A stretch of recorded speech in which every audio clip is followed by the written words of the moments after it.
Hello again, everybody. Welcome back to our family channel called Back to Sicily. Today is January 8th, Friday, 2020. And while we're waiting to get back to Sicily, this will be an uploaded video called USA versus the Philippines, Letter to the President. Read without any more editorials. January 26, 2000. The Honorable William J. Clinton, the White House, 1600 Pennsylvania Avenue, Washington, D.C., 20502. Dear President Clinton, I am returning the enclosed Navy and Marine Corps Achievement Medal to you in protest of your administration's current national drug policy. Specifically, I would urge you to cancel your emergency spending proposal of $1.3 billion over the next 2 years to expand the American military involvement in Colombia for counter-drug operations. In my opinion, narcotics use and abuse is our problem here at home. The solutions should be applied here and not in Colombia or elsewhere. To spend this additional amount of money overseas is wasteful and counterproductive. Instead, I urge you to review and consider the drug policy under the Nixon administration that emphasized treatment on demand and prevention, not interdiction, arrest, and incarceration, to address this national public health issue and its consequences as encountered by individuals, families, and communities across our great country. It was a policy that worked. It was a policy that brought down crime rates without mass arrests and long prison terms. It was a policy that did not send more and more men and women, especially from our minority communities, to jail. It was a policy that is worth a second look today. I implore you to call for an end to the war on drugs as we know it today. I implore you to call for peace and treatment for those in need of help to overcome substance abuse. I implore you to call for peace, compassion, and amnesty for those jailed by draconian drug laws to reunite families and rebuild communities.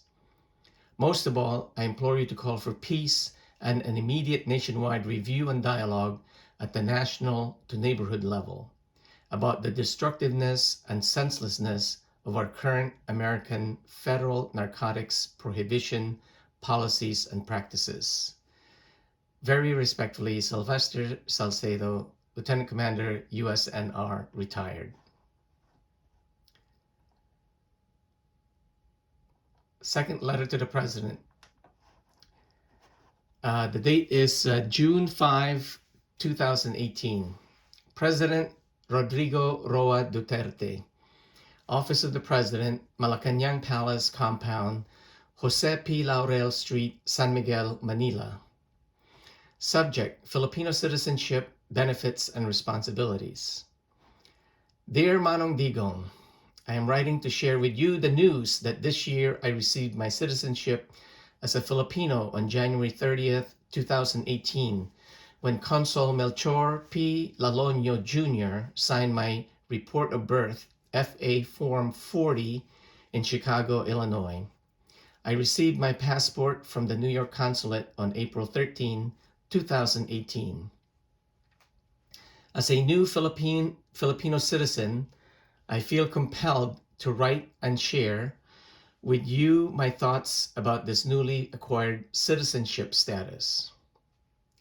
To start, Manoy, si Manay Indan mo, Maria Leones Viuda de Salcedo, 1901 to 1995, kag si Manoy Iking mo, Pedro Salcedo y Asperas, 1902 to 1969. Halin sila sa Sara, Iloilo, sila man ang akon nga Lola Indan kag Lolo Periking. Kag sa parte ni nanay, si Doktora Lily Lee Salcedo, ang akon nga Granmali kag Granpali ay si Maria Pereras Lee, 1901 hasta 1998, kag si Stephen Wu Lee, 1896 hasta 1980. Halin sila sa Dagupan, Pangasinan. Si nanay nag-graduate sa UP sa 1946, BS. Santo Tomas, 1947, Pharmacy, BS. University of Minnesota, MS, Organic Chemistry, 1955. Boston University, Biochemistry, PhD, 1970. Kag si tatay man ay si Vivencio Leones Salcedo, 1921 hasta 2003. Ateneo, 1939 High School, University of Santo Tomas, 1948 BS, 1957, MS, University of Minnesota. Kag veterano man siya nga soldado sang tiempo sang Hapon, kag survivor sang Bataan Death March sa 1942. Sa tatlo nga kabataan, ako ang pinakagaming. Ang mga magulang ko ay si Vivencio Lee Salcedo Jr., MD, Lieutenant Colonel, U.S. Army, retired. Kag si Stephen Lee Salcedo, MD, sila nga duha nag-graduate sa Santo Tomas Medical School sang 1978. Amuni nga bago ako nga citizen sang Pilipinas, siyempre nagabantay ako permi sang mga balita halin dira sa Pilipinas naton.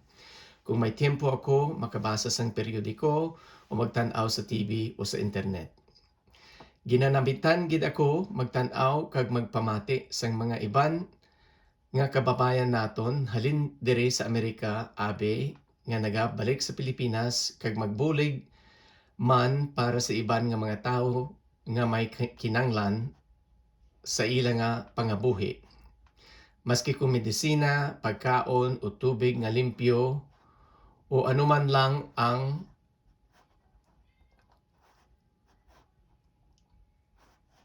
kinanglan man nila sa mga pangabuhi kag pamilya. Pwede man sa Marawi Reconstruction o pwede man abi sa iban nga mga probinsya o maskin Metro Manila. Gidman.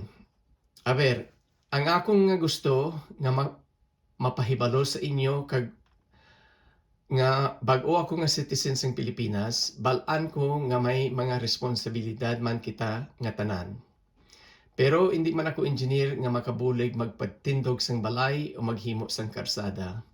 Hindi man ako doktor nga makabulig sa may sakit. Hindi man ako accountant nga makabulig makaaskaso sang kwarta. Ang akong gusto nga ipabulig sa Pilipinas kag sa inyo ay ang akon nga nahibal-an kag nakatuon sa political military affairs sang ara ko sa US Navy mga 20 katuig.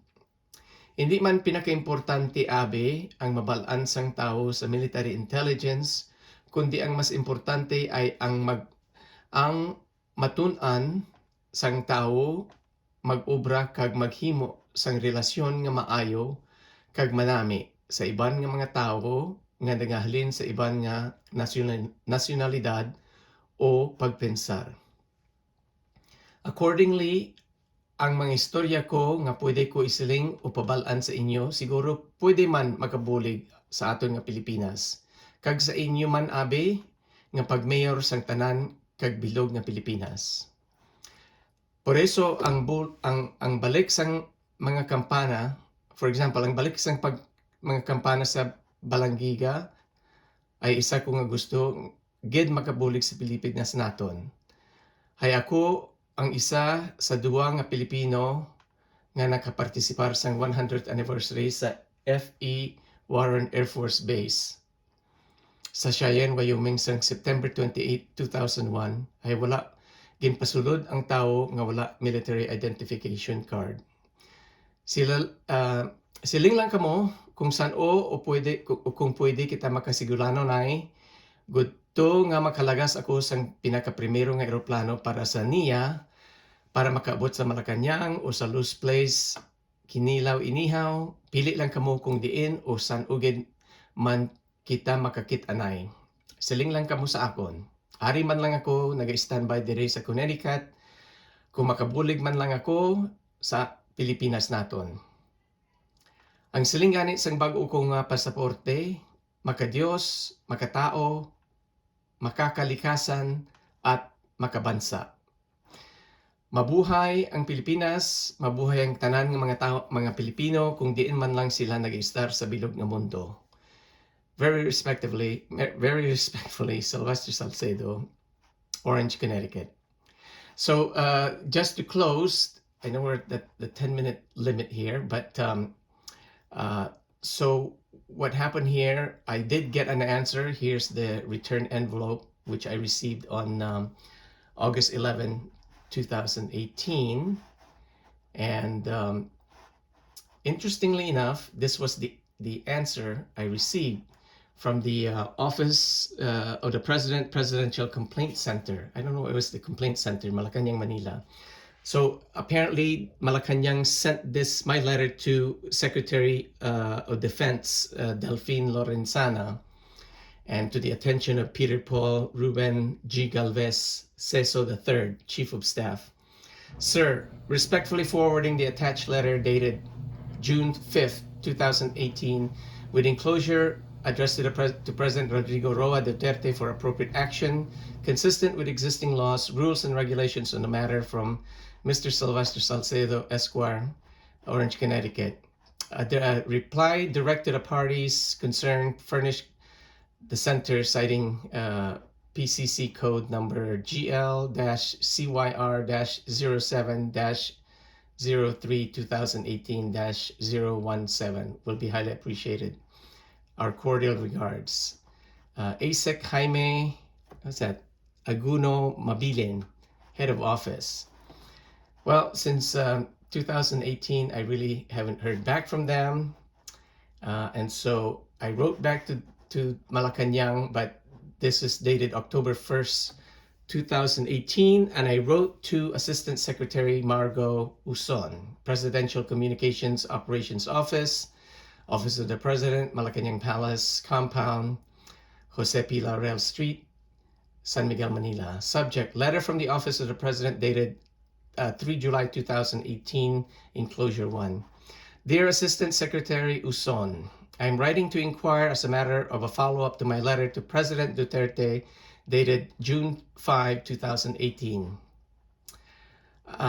Mansusulat ak sika para manengneng mo ta ang gapoy answer letter ko. Ta abalang lamay sulat ya impagar ko ditan ed opisina ng President Digong. Nanengneng ko tasikyan si Chief of Staff Peter Paul Ruben G. Galvez Ceso III, so in charge naman sulat ed siyak, pero singa ang gapuni susulat tud siyak. Amay gusto ko na, if possible, sikalay manengneng ditan no walay ibagam ed siyak ta pigaran buwan lamay pansulat ko ditan ed Malacanang. June 14, 2018, sumarka na-receive ditan ed Office of the President.